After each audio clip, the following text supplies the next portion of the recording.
साधकों के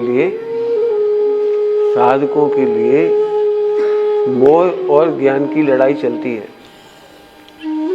अपने को ये पहचानना कि अपने ज्ञान जीत रहा है या मोह जीत रहा है। तो इसमें एक बहुत अच्छा पॉइंट है, जिन शासन प्रभावना के लिए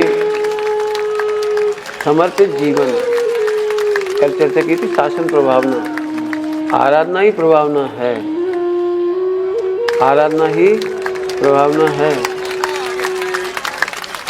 जिन शासन प्रभावना के लिए समर्पित जीवन के बारे में मोह क्या सोचता है?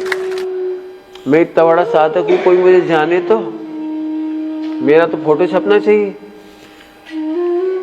मेरी तपस्या इतनी है, इतने उपवास है मेरा, और मेरा नाम नहीं लेता कोई, मेरा फोटो नहीं छपता, आचार्य तक प्रशंसा नहीं करती,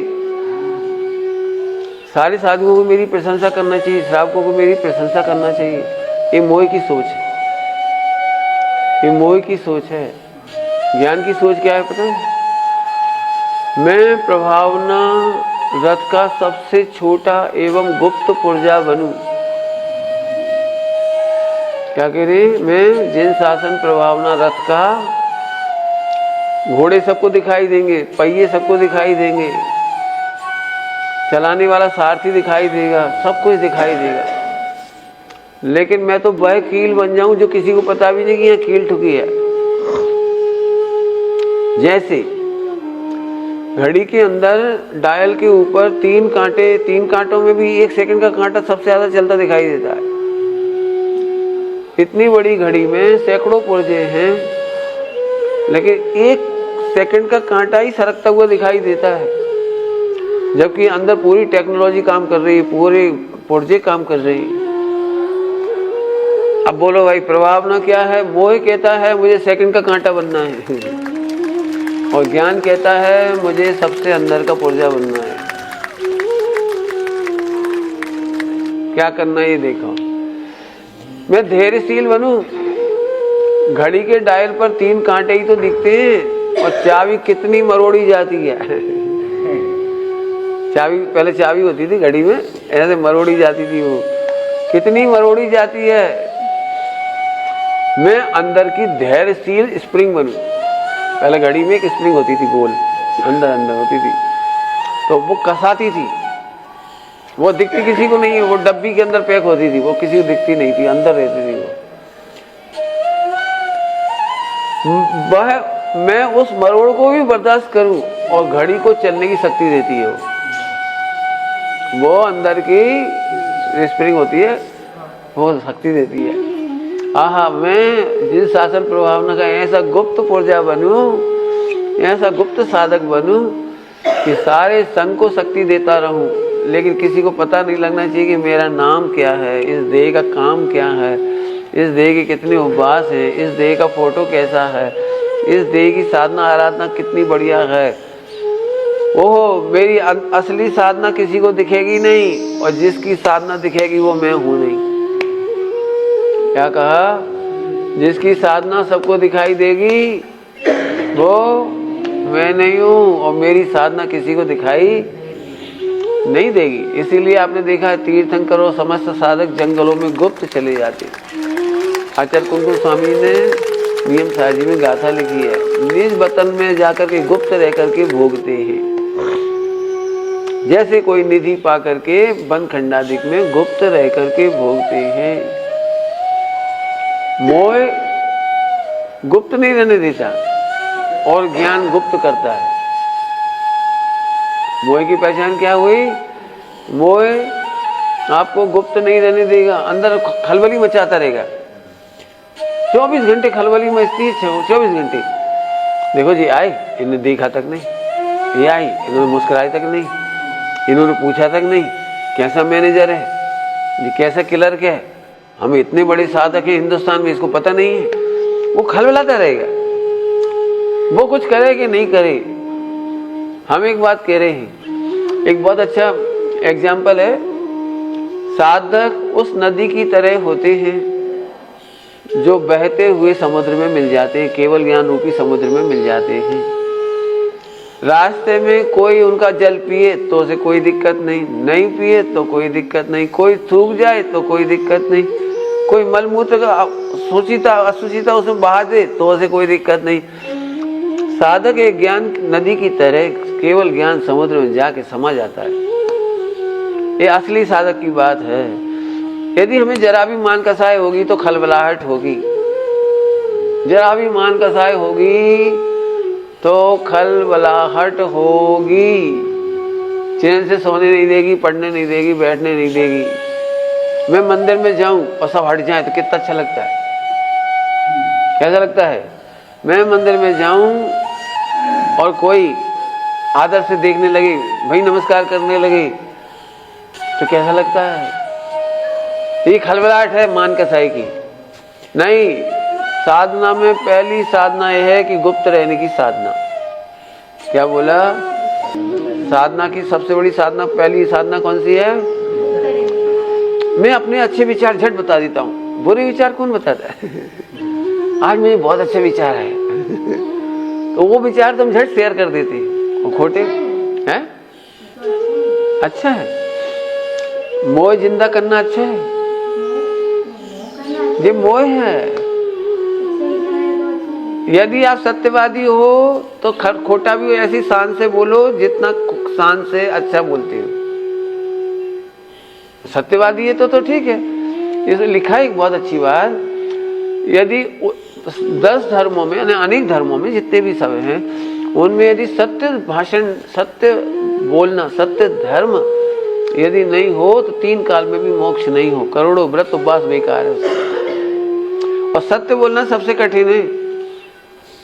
ब्रह्मचर्य पाल लेना सरल हो जाएगा, उपवास करना सरल हो जाएगा, पहाड़ों में चले जाकर के गर्मी सहलाना सरल हो जाएगा, शीत ऋतु की शीत सहना सरल हो जाएगा।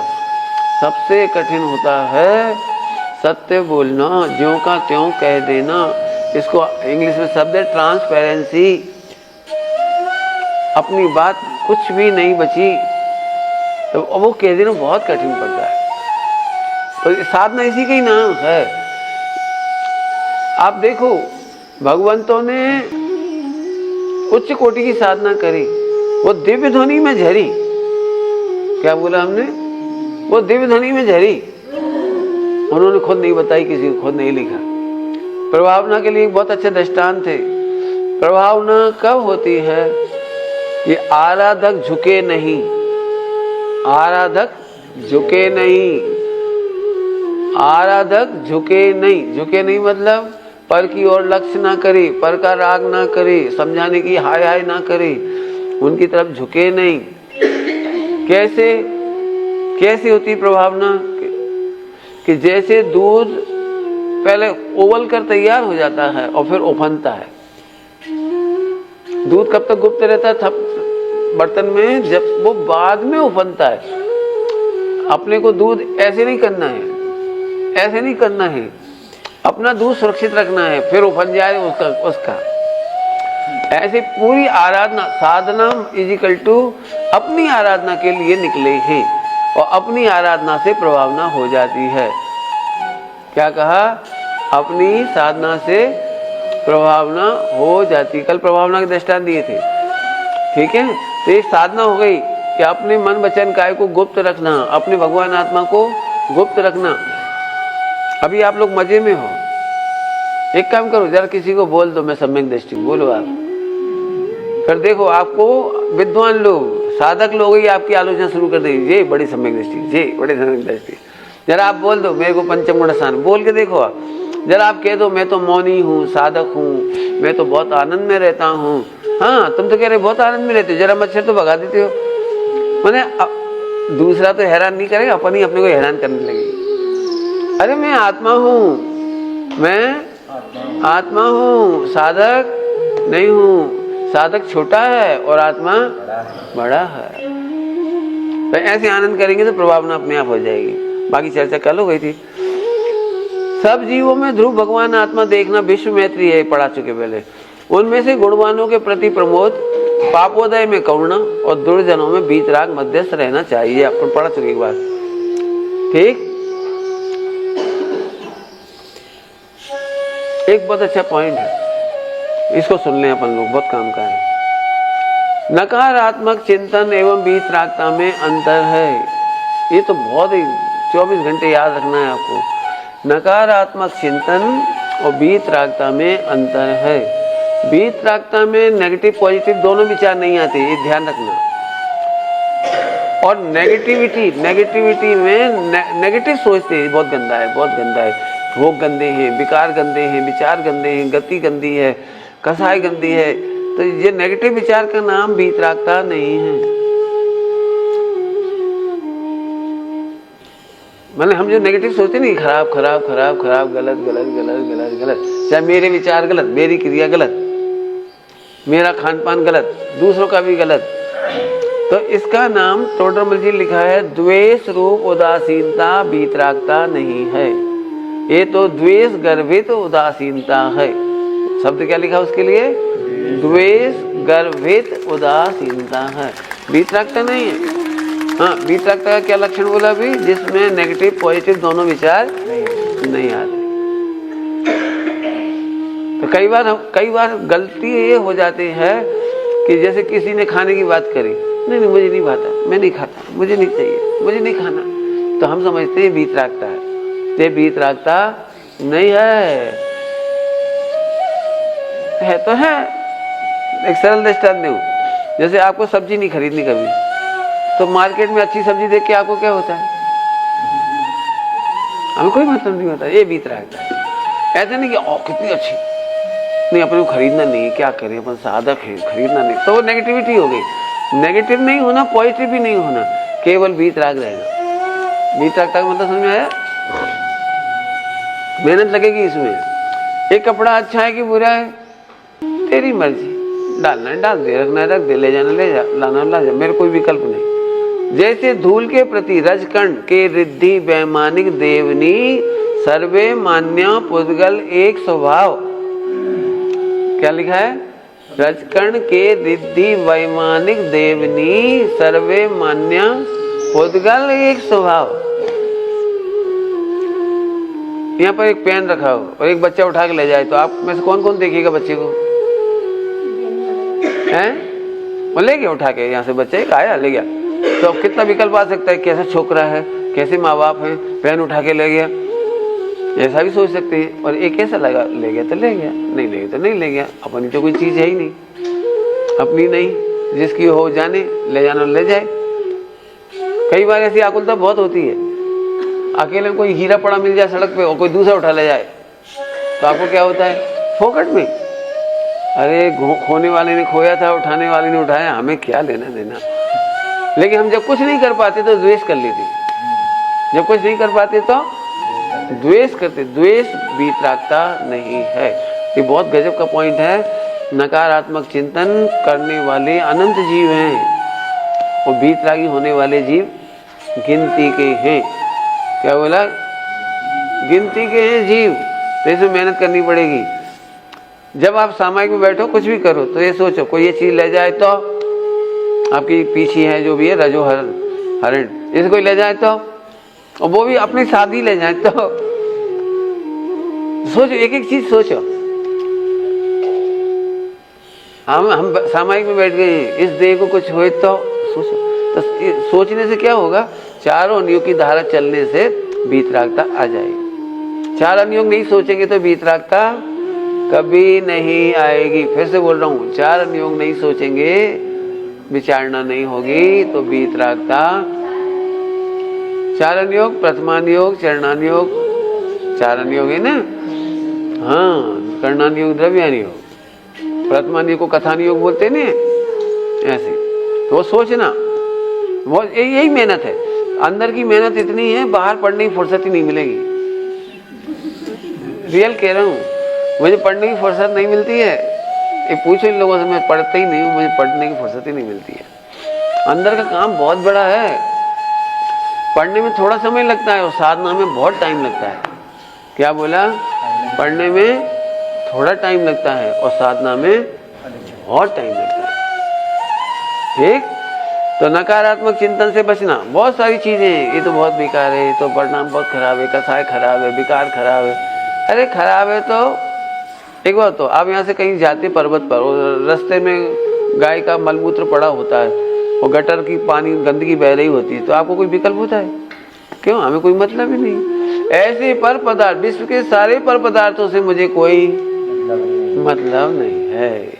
इतनी मेहनत करनी है हमें, विश्व के सारे पदार्थों से मेरे को कोई मतलब नहीं है। मतलब कई बार बता चुके वैसे तो, मैं फिर बता दी, कोई अभी देखो बीच में आ जाएगा। ठीक, आगे चलूं। पुण्योदय ना हो तो आहा, ये तो बहुत बड़ी मेहनत की पार्ट है यार। बोलो भाई, पाप के उदय में क्या क्या सोचोगे? अब इसमें 4 अंक लगा लेंगे, मैं अंतिम पॉइंट है। बोलो। हाँ, पुण्य का उदय नहीं हो, पाप का उदय हो तो 4 अनुयोग से क्या क्या सोचोगे? पाप के उदय में साधक का कर्तव्य क्या है? हे भगवान, पुण्य का उदय आ जाए, जल्दी शांति मिल जाए, जल्दी सिर दुखना बंद हो जाए, जल्दी साता मिल जाए, ऐसा भाव आना यह साधक का कर्तव्य नहीं है। तो अभी ऐसा कहना तो सरल लगता है कि नहीं है, उल्टा करो इसका। तुझे जब ठीक होना तो हो, नहीं तो सारे जीवन दुख।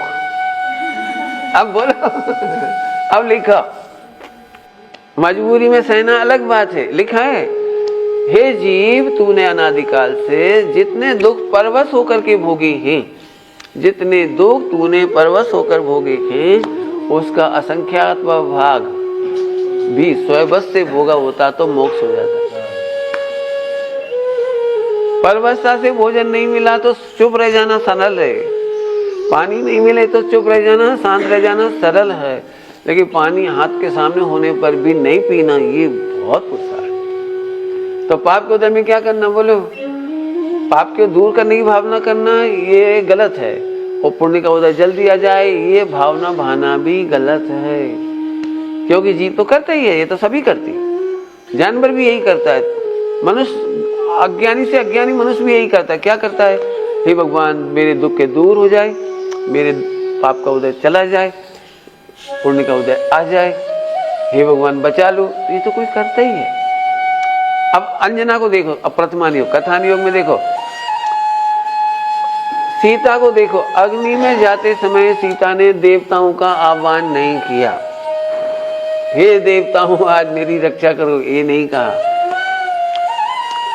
उसने कहा, हे अग्नि, ऐसे उसमें आता बढ़िया, हे अग्नि, यदि जिन शासन मलिन होना हो और मैंने सील में दोष लगाया ना हो तो तू मुझे छूना मत। क्या बोली हो? यदि मैंने स्वप्न में भी सील का दोष लगाया हो तू भस्म कर देना, और स्वप्न में मैंने पति के सिवा, राम के सिवा किसी और को नहीं सोचा हो, और जिन शासन का प्रभाव ना मलिन नहीं होना हो तो तू मुझे छूना मत, मैंने अड़जे नहीं। हे अग्नि सांभर, तू मैंने अड़ती ना थी, अड़ना नहीं, मैंने गुजराती है, टूटी फूटी बोल दिया। गुरुदेव ऐसे कहते थे, अग्नि कहीं सांभड़े अग्नि कहीं सांभड़े, पण सील नो जोश, सील की ताकत, आत्मबल। यदि मैंने स्वप्न में भी मन मलिन नहीं किया है तो तू छूना मत, नहीं तो जिन शासन की प्रभावना मलिन हो जाएगी। समझ आया ना? तो क्या कहा? अब बोलो, पुण्य का उदय चाहा नहीं था, देखो सतियों ने,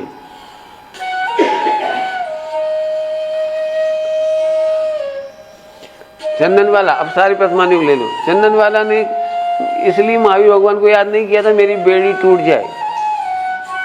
आहार दान की भावना थी, आहार दान की भावना थी, बस ये भावना नहीं थी कि मेरी बेड़ी टूट जाए। हे भगवान, बेड़ी तोड़ने के लिए भगवान का स्मरण नहीं किया। मानतंग स्वामी बेड़ी तोड़ने के लिए नहीं किया, यदि बेड़ी तोड़ने का होता तो उसमें बोलते हो, हे भगवान मेरी बेड़ी टूट जाए। क्यों टूट जाए?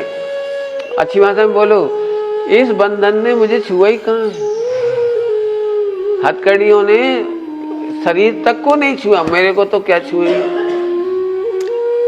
समय सार जी में छूने का अर्थ लिख लो, नहीं तो बड़ी गड़बड़ होगी। जनरली द्रव्यान योग में ये बात कहेंगे, राग मने अड़तोज नथी, कर्म मने अड़तोज नथी। अड़तोज समझ गए, छूता नहीं है। इसका मतलब क्या है? ऐसे छूने वाला छूना नहीं है। छूने का अर्थ होता है इंटरफियर, इंग्लिश में कहते हैं इंटरफियर, हिंदी में कहेंगे हस्तक्षेप। मैंने राग मेरी सत्ता में कुछ नहीं कर सकता, इसका नाम है राग मुझे छूता नहीं है। बचपन में ऐसे बोलते थे, तो तेरे में दम हो तो हाथ लगा के देख ऐसे बोलते थे, तो हम हाथ लगा देते थे, लगा दिया। अब तो नहीं, इसका मतलब ये नहीं है हाथ लगा देना, तेरे में दम हो तो हाथ लगा के देख, तो लगा दिया। नहीं, इसका मतलब ये नहीं है तेरे में दम हो तो मुझे मार के बता, मैंने मेरा घात करके बता। तो समय सारजी में एक द्रव बीजाने अड़तोज નથી એટલે શું? हाँ, बीजाणु करता नहीं है, एक द्रव दूसरे द्रव का करता भोगता नहीं है, ये उसका अर्थ लगाना, सब जगह लगाना। तो बोलो पाप का उदय आत्मा को छूता है, ये द्रव्यान योग आ गया। कथान योग बता दिया था नहीं, और ये द्रव्यान योग आ गया। ओहो, पाप का उदय मेरे में आए तो चिंता करूं, पाप का उदय मेरे में आया ही नहीं। अब फिर से बोलो, पाप का उदय कहाँ आया? शरीर में भी नहीं आया, शरीर में तो परिणमन થાય છે, हैं? हैं? एक दिन पढ़ाया था खरेखर पाप पुण्य नो उदय नामनी कोई वस्तु નથી। खरेखर पाप पुण्य नामनी कोई वस्तु નથી, કહેવામાં આવે છે ઓનલી મિલેચ્છો को समझाने के लिए मिलेच्छ भाषाમાં કહેવામાં આવે છે। पाप का उदय कभी आता ही नहीं। हमने समाधि के प्रकरण में 1-1.5 घंटे का प्रवचन किया है, उसमें लिखा है पाप का उदय ज्ञानियों को पुण्य का उदय लगता है। पाप का उदय ज्ञानियों को पुण्य का उदय लगता है। अब यदि हम परीक्षा लेंगे ना, आपको तो पेपर में आएगा ये, सिद्ध करो कि पाप का उदय पुण्य का उदय है। क्वेश्चन आएगा, लिखना पड़ेगा आपको, तो उसमें बहुत सारे हेतु दिए। यदि हम स्वस्थ होंगे तो लोग हमसे प्रवचन करने के लिए डिस्टर्ब करेंगे, और बीमार होंगे तो अपनी आत्मा को देखेंगे। तो पुण्य का उदय हुआ बीमार होना कि पाप का उदय हुआ? यदि हम स्वस्थ होंगे तो 10 तरह का भोजन करने की इच्छा होगी, ये लाओ वो लाओ ये करो। बीमार होने पर कितना फायदा है, खाने पीने का विकल्प नहीं, भाता नहीं है, शरीर को शरीर में छोड़ो, अपन आत्मा में चले जाओ। कितना बढ़िया है, पड़े कमरे में। अभी आपको कोई कहे तुम चर्या नहीं कर रहे, फला नहीं कर रहे, तो लोग डिस्टर्ब करेंगे, कैसे हो तुम चर्या नहीं कर रहे? लेकिन बीमार है तो चल अब आराम से पड़े पड़े आत्मा में रहो, क्या जाने। अब जिसे आत्मा की खबर होगी उसे तो पाप का उदय भी पुण्य का उदय होगा। हमने गृहस्थ जीवन में घटा के दिखाया। 100 साल का आदमी स्वस्थ होगा ना, तो वो नाती पोते की शादी में जाना पड़ेगा। नहीं दादा नाना तुमको तो आना पड़ेगा, तुम्हारा आशीर्वाद तो चाहिए पड़ेगा। मतलब वो जब तक स्वस्थ रहेगा समाज उसको दुख देगी, रिश्तेदार उसको दुख देंगे। वो जाएगा 100 साल का आदमी, इतनी सी बर्फी खाएगा, 2 मूंगफली के दाने खाएगा बस, और फिर आ जाएगा आशीर्वाद देके, फोटो खिंचवा के। जब नहीं इधर से उधर जाएगा आएगा फोकट में। तो मुझे बढ़िया पेटा बीमार है, हाँ अब तो पड़ेगा बीमार है। मैं जब बीमार होता हूँ ना तो समाज को खबर नहीं करते हैं, क्योंकि समाज को खबर कर दो बहुत बुरा है। दिन भर कोई ना कोई आता रहेगा, तबीयत कैसी है, अब उनको पूरी स्टोरी सुनाओ कैसी है, फिर क्या हुआ, फिर क्या दवाई ली, फिर किसकी दवाई ली। हमारी मानो उनकी एक दवाई बोल लो, हमारी मानो तो ये दवाई बोल ले लो। इतनी मुसीबत है, कभी बीमार हो तो भूल के भी समाज को खबर नहीं करना, नहीं तो 100 तरह की दवाइयां जाएंगी आपके पास। एक मरीज 100 दवाई देख लो, जिसकी नहीं खाओ ना वही नाराज, बहुत बेकार जिद्दी है। मैंने इतनी अच्छी दवाई बना के भेजी, खा ही नहीं।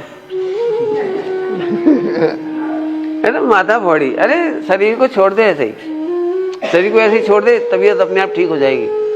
कभी भी कोई बीमारी हो ध्यान रखना। अभी आप सब स्वस्थ थे, किसी को कोई बीमारी हो तो 3 दिन गर्म पानी पे रहना बस, और आराम करना, शुद्ध आत्मा का ध्यान करना, तबीयत अपने आप ठीक हो जाएगी। कोई बीमारी, कैंसर हो गई नहीं आपको, हार्ट अटैक हो गई नहीं, ब्लड प्रेशर हो गई नहीं। बस blood pressure, heart attack, cancer होता है टेंशन से, अर्थात पाप के उदय को अच्छा मानने से। क्या भूल गए हम? पाप के उदय को अच्छा मानने से टेंशन होती है, और टेंशन से कैंसर होता है। कभी होगा ही नहीं कैंसर, हार्ट अटैक नहीं होगा, ब्लड प्रेशर नहीं होगा, कुछ नहीं होगा। बिल्कुल कल आप कह रहे थे ना एलोपैथी से कैसे बचे, तो हमने बता दिया आपको, 1 मिनट में बता दिया। बिल्कुल मस्त रहना, क्योंकि मैं 3 लोक का नाथ हूं, मैं भगवान आत्मा हूं। मारा मां दे नथी, देनो रोग पण नथी। आत्मानुशासन ग्रंथ है, कल आत्मानुशासन बोला था ना, तो आत्मानुशासन में ग्रंथ में एक बहुत अच्छी बात आई है। अज्ञानी मिथ्या दृष्टि देह के रोग को ही रोग समझते हैं, इसलिए देह के रोग को दूर करने का उपाय करते हैं। क्या बोला हमने? अज्ञानी मिथ्या दृष्टि देह के रोग को ही रोग समझते हैं, इसलिए उसे दूर करने का उपाय करते हैं, मिथ्या दृष्टि। ज्ञानी तो इस देह को ही रोग समझते, इसे ही दूर कर देते। क्या अंतर पड़ गया? ज्ञानी तो इस देह को ही रोग समझते हैं और इसे ही दूर करते हैं। बोलो क्या करना है? बोलो क्या करना है? अनंत काल का रोग मिटाना है, तो देह ही नहीं रहेगी तो बस खत्म हो गया। ठीक? हाँ, आगे पाप के उदय में, हाँ बोलो, पाप का उदय में पुण्य का उदय मान सकते कि नहीं? अब जिसे आत्मा अच्छा लगे वो तो मानेगा, वो तो बिल्कुल खुश हो जाएगा। जरूरत पड़ जाए तो इसका नाम झूठ नहीं है, मायाचारी भी नहीं है, झूठ बोल देना।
आती हमें नहीं मालूम। तो वो सिद्ध करो, ऐसे थ्योरम की तरह प्रूव करो आपको कौन कौन सा पाप का उदय चाहिए। हाँ, ऐसे लिखना पड़ेगा। एक्चुअली हम पोएट्री बोलो ना, आपको साता था, आपको पुण्य का उदय हो, तो इसमें तो मीठा लगता है, तो मिथ्यात हो गया। पुण्य का उदय मेरा सुख नहीं है, पुण्य का उदय में केवल पुद्गल का कुछ होता है, मेरा कुछ नहीं होता। देख लेना पुद्गल विपाकी, देख लेना पुण्य के उदय में, साता के उदय में किसको साता मिलती है? देह को, कपड़े को, सामग्री को, खान पान को, बाहर की आघातिया कर्म है। वो कौन सा है? वो अघातिया। अघातिया माने वो आत्मा का भला बुरा करता नहीं है। तो घातिया को तो हम पालते थे, जो आत्मा का घात कर रहा है, घातिया, ज्ञान घात रहा है, दर्शन सुख वीर घात रहा है, उसे तो हम पोसते, वो तो हमको बुरा नहीं लगता। और इसको जरा सा भोजन ना मिले तो हमको दुख लगता है। आत्मा को अमृत नहीं मिलता, आत्मा को रत्नत्रय नहीं मिलता, आत्मा को केवल ज्ञान नहीं मिलता, वो तो हमको पुसाता है। और इसको जरा पानी नहीं मिले तो पुसाता नहीं है। पॉइंट पकड़ में आ गया ना? तो इसलिए बिल्कुल इसके लिए रिजिड लिखो, दे जाए पर माया न वर्ते रोम में। अपूर्व अवसर है ना, अपूर्व अवसर। देह जाए पर माया न थाए रोम में, माया नहीं हो, बिल्कुल माया ना हो। बिल्कुल समझ में आई बात? तो पुण्य का उदय चाहिए नहीं, पाप का उदय गमे जो। मेरी भावना पढ़ी होगी, मेरी भावना बहुत फेमस है। कोई बुरा कहे अच्छा, लक्ष्मी आवे आ जावे, लाखों वर्षों तक जियो या मृत्यु आज ही। देखा, कोई बुरा कहे या अच्छा, पाप का उदय हो या पुण्य का उदय। ये असली साधना है, खूब मजा आएगा आपको। देखो एट रैंडम हम फेल हो जाते हैं, अचानक पाप का उदय आए तो हम फेल हो जाते हैं, अचानक कोई विपरीत प्रसंग बनता है तो हम गुस्सा आ जाता है, हो जाता है, सबको हो जाता है, कोई बड़ी चीज नहीं। इसका मतलब ये है कि हमने पहले साधना का मतलब नहीं समझा। साधना के दो रूप हैं, एक साधना का बहिरंग रूप है, माला फेरो, पूजा करो, पाठ करो, साधना करो, त्याग करो, वैराग करो आदि, ये ऊपरी रूप है। और साधना का असली रूप ये है कि मुझे पाप पुण्य के उदय में समता रहे। क्या कहा? पाप पुण्य के उदय में समता रहे, शुद्धोपयोग रहे, वीतरागता रहे, मुझे शुद्धात्मा का भान रहे। असली साधना तो ये है। तो हम ऊपर ऊपर करके संतुष्ट हो जाते हैं, और फिर कमजोर लोग दिखते हैं ना, सभी लोग गुस्सा करते हैं, कोई मान करता है, कोई माया करता है, कोई लोभ करता है, तो ये तो नेचुरल है। बहुत सारी दुनिया ऐसी दिखाई देगी, तो उन्हें देखते देखते हम भी हैबिचुअल हो जाते हैं। वो भी तो करते हैं, वो भी तो करते हैं। अरे वो करते हैं तो मोक्ष नहीं होता उनका। गलती करने वाले का मोक्ष नहीं होता। करते हैं तो करने दो। सब लोग समोसा खाते तो हम खाएं? हम तो नहीं खाएंगे। जिसको जो करना है करो। तो कभी मत सोचना कि सब करते हैं। क्या बोला? कभी नहीं सोचना कि सब करते हैं। सब पाप करेंगे तो भी मुझे नहीं करना। मैं बहुत छोटा था, जब 18-20 साल का होऊंगा, तो मेरे को लेना तो ब्रह्मचर्य था, लेकिन सारे जगत में शिथिलाचार दिखता था, ब्रह्मचारी अच्छे नहीं दिखते थे, त्यागी साधु अच्छे नहीं दिखते थे। तो मुझे बहुत घबराहट लगती थी कि मैं अकेला कैसे करूंगा। तो मैंने अपनी माँ से पूछा कि मुझे डर लग रहा है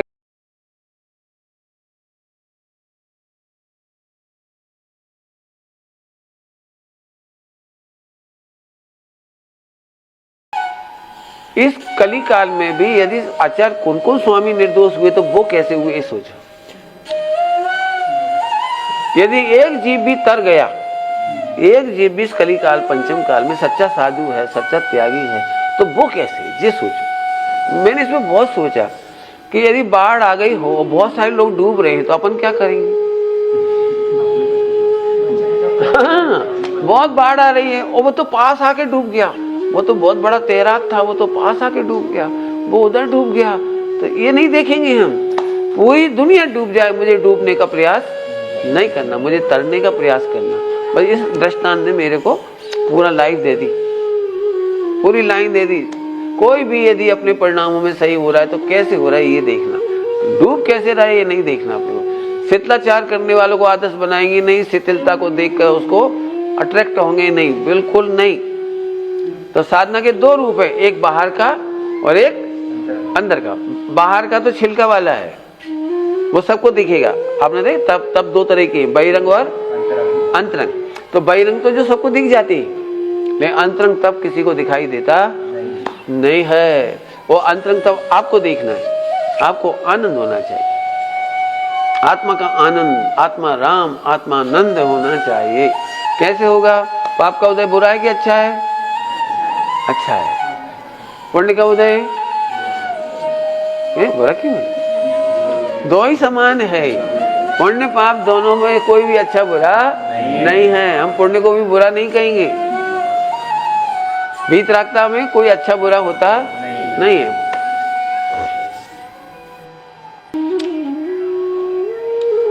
ठीक है, अब धीरे ताकत आ जाएगी अंदर से, तो मजा आएगा आपको। ए पाप को उदय आ जाए, आ जाए, आ जाए, आ जाए।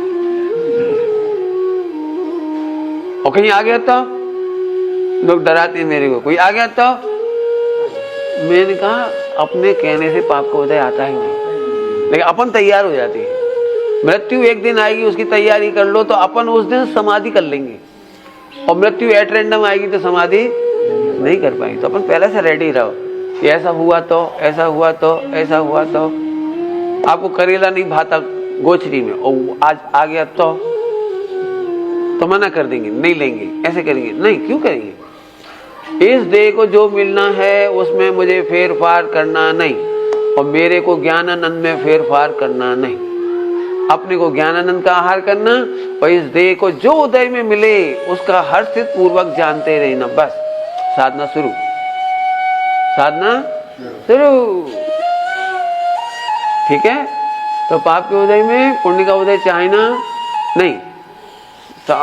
क्या होता है, अभी अपन बोल तो नहीं, लेकिन मेहनत करनी पड़ेगी, क्योंकि जरा अपन सामायिक करने बैठो तो मच्छर फौरन आते से चेक करेगा पाप को उदय हटाना कि नहीं। क्या करना बोलो? तो ऐसा अंदर चलेगी, लड़ाई चलेगी, लड़ाई। लेकिन ये लड़ाई हमको सच्चा साधक बनाएगी। लड़ना जरूर, लड़े बिना साधक तैयार होता नहीं। लड़ाई करना जरूर आना चाहिए। किससे? अपने विकार से लड़ना आना चाहिए, डरना नहीं है इस मार्ग में। ठीक है, अब चलूं आगे। इतनी भली योग्यता के साथ 12 वर्षों तक शास्त्रों का स्वाध्याय किया, एक दिन भी प्रवचन नहीं किया। 12 वर्ष तक आत्मज्ञान से भर गए। आत्मदृष्टि एवं संयमित प्रवृत्ति के कारण वे सर्व स्तुत्य हो गए। उनकी शिष्यता की प्रशंसा स्वर्ग के सोदर सभा में भी होने लगी। श्री गुरु के आकस्मिक उपसर्ग में उपसर्ग केवली होकर सिद्धालय वास हो गया। हाँ, उनके श्री गुरु का जो थे ना वो अय्यप्पा स्वामी हो, तब वे सारे साधु संघ सहित अप्पा स्वामी के चरणों में आत्मार्पित हो गए, समर्पित हो गए वहां पर। अब यहाँ इनकी दीक्षा हो गई, लेकिन अंदर की लड़ाई अभी चालू हो रही है। देखो, सुदर्शन ने प्रमोद सहित अप्पा स्वामी को पाने के बाद स्वयं को एक पत्र लिखा। अब ये लेटर आपको भी लिखना है, अपने मोह को, अपने आप को एक पत्र लिखना है। कैसे लिखोगे वो आप जानो। हे निज आत्मन, मोक्ष मार्ग में चलने का मन हुआ, मुक्ति को अपना लक्ष्य बना लिया। ये तेरा अनादिकाल में आज तक में सबसे मांगलिक क्षण है। सबसे पहले अपने को बधाई दो। हे आत्मन, सब विषय भोगों में डूबे पड़े हैं और तेरा मन पहली बार भगवान बनने का हुआ है और तूने निवृत्ति ली है, तो तेरे को बधाई। हे आत्मन, अपने को बधाई लो अच्छे से। ऐसे नहीं हाय हाय कैसा आत्मा, कैसा खराब आत्मा, नहीं, पहले बधाई तो दो। हूँ परमात्मा छू और मैं आत्मा को, परमात्मा को प्रकट करने का प्रयत्न करने वाला हूँ। ये मांगलिक क्षण है। मुक्ति को अपना लक्ष्य बना लिया, ये तेरा मांगलिक क्षण है। सावधान हो, इस मार्ग में सर्वस्व समर्पण प्रथम शर्त है। अब ये बहुत कठिन लाइन है। सर्वस्व समर्पण, सर्वस्व समर्पण में शरीर सौंप देना सरल है, वचन सौंप देना भी सरल है। हे गुरु, आप ही सब कुछ हो और जो आप कहोगे वैसे ही हम शरीर से प्रवर्तेंगे। दो काम सरल है। सर्वस्व समर्पण में बुद्धि समर्पण, सबको बोल रहा हूं ये बात। सर्वस्व समर्पण में सबसे ज्यादा हैरान करती है बुद्धि, जिसको कहते हैं डोट डाया, जिसको कहते हैं डेढ़ अक्कल, एक बोलते हैं डोट डाया। तो इसको समर्पण करने में मेहनत लगेगी आपको। भगवान बनने के लिए कह देना सरल है, गुरु के पास आ जाना सरल है, वचन और काया को सुधारना भी सरल है। वो वचन से गुरु की स्तुति कर दोगे, काया से अच्छे आचरण कर लोगे। लेकिन बुद्धि, डेढ़ अकल, इसको बहुत ही, बंदर तो फिर भी शांत होता है। मन तो बहुत उद्यम मचाता है, बहुत। मन सामाजिक नहीं करने देता, मन पढ़ने नहीं देता। यदि गुरु की प्रशंसा चल रही है तो बीच में वहां भी जेलेसी हो जाएगा, अपनी अपनी तारीफ मारे जा रहे। अरे कुछ ना कुछ मन उधम मचाएगा, तो अब मन को देखो। तो सर्व समर्पण प्रथम शर्त है। सुखी होने का प्रयत्न तो प्रत्येक जीव कर रहा है, परंतु अतीन्द्रिय सुख का स्वरूप ज्ञात न होने से मोह के प्रभुत्व ने तुझे प्रभु श्री के वचनों को सुनने, पढ़ने, समझने नहीं दिया। किसने नहीं पढ़ने सुनने दिया? मोह ने तुझे श्री गुरु के सुंदर उपदेश, अमृत उपदेश को भी पढ़ने नहीं दिया, सुनने नहीं दिया। सुना कि नहीं सुना आप लोगों ने? जैसे उन्होंने कहा तमें परमात्मा छो, तो ये सुन के तो खूब आनंद होना चाहिए, लेकिन अपन तो शांत बैठे हूँ परमात्मा छो, बरोबर ए सुनने ही नहीं दिया। यदि मोह ने सुनने दिया होता तो तुम नाच उठती हुई, प्रभु तमें मने प्रभु कहो छो। ओ बस इतने तो समय दर्शन हो जाए, लेकिन नहीं, ये तो आपका बड़प्पन है, आप मने प्रभु कहो छो, हूँ तो पाप होती भरेलू छू, ठसा ठस मोहिनी खान छू। तो सुना कहां फिर तुमने? गुरु बोले वो सुन ले, तत्काल सम्यक दर्शन, लेकिन वो बुद्धि का समर्पण। इसको कहा है समय सार जी में मोहाविष्ट ज्ञान। इसको कहा है शब्द मोहाविष्ट ज्ञान। मोहाविष्ट ज्ञान तुम्हें आनंद नहीं लेने देता। क्या बोला? मोहाविष्ट ज्ञान हमें आनंद नहीं लेने देता। कितना अच्छा बोला था कि तुम्हें परमात्मा छो, तुम्हें निर्दोष छो। अब कितना बढ़िया वाक्य है, तुम्हें अकर्ता छो। हाँ, आप कहते हो वो तो निश्चय नहीं से बोल रहे हो, शुद्ध नहीं से बोल रहे हो, कर्णानुयोग तो पढ़ो, कितना दोष किया है अनादि से। चरणानुयोग में कितनी आचरण में चूक था इसे, इधर तो देखो। ए भगवान, वो कह रहे तू निर्दोष है जी, कह रहे मैं दोषी हूं। विश्व में ऐसा मुकदमा कहीं नहीं चलता। क्या बोल रहा हूं? विश्व में कि जज तो कह रहा है तमें बरी, तमें निर्दोष, अकर्ता। नहीं नहीं नहीं नहीं, जरा 20,000 पेज की फाइल देखो, 20 साल का मुकदमा पढ़ो, उस दिन का अखबार पढ़ो, पब्लिक तो यही कह रही मैं हत्यारा हूं। अरे गजब है। वो कह रहा तू निर्दोष। मिथ्या दृष्टि ऐसा उल्टा उल्टा है। उसको कह तू भगवान है, तो नहीं नहीं नहीं, आपकी बड़ी बड़ी बात है। अरे बड़ी बात नहीं, तू बड़ा है। अभी मेहनत आपको करनी पड़ेगी। बुद्धि का समर्पण कर दे तो मोक्ष हो जाए।